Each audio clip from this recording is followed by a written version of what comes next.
Status Center. Chire noni chi, chire noni chire chire chi, chire noni chi, chire noni chire chi.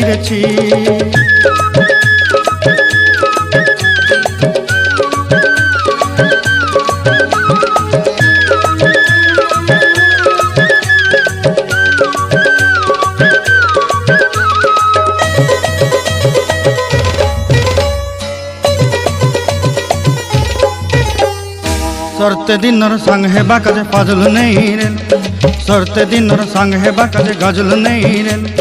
बंजारुनी मार पाके जाई नियम करी रे, गला गला जक तोर हेली बोली केते कथा कही रे।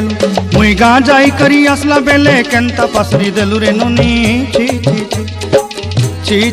रे नोनी ची रे नोनी ची रे।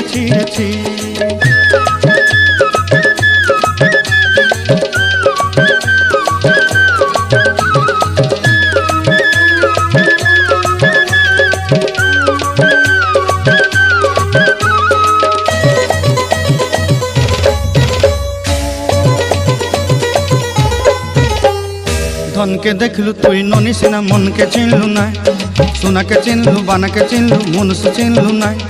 धन नाई बोली मोर पाके नोनी तार काजे उठी गल, धन आचे सिना मन नाई ताके तुई जानी न पारिलु।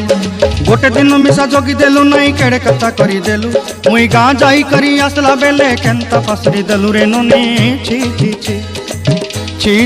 रे नोनी ची रे नोनी ची रे।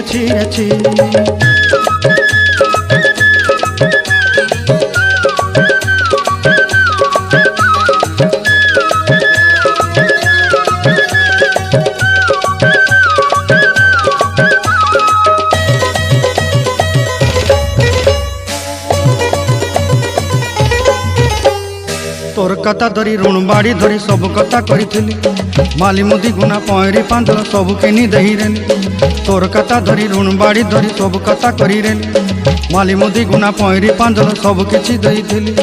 तोते सरदा बोली रंग फटाई किनी संगाई देई रेली घरे, भोजी भात लगी छेली मेंढा किनी रखी देली हमर घरे। नसाई देलु नानी सब आशा मोर काय दुख दुई देलु, मुई गाँ जाई करी आसला बेले केंता पसरी देलु रे नोनी ची रे नोनी ची रे नोनी ची रे ची रे नोनी ची रे।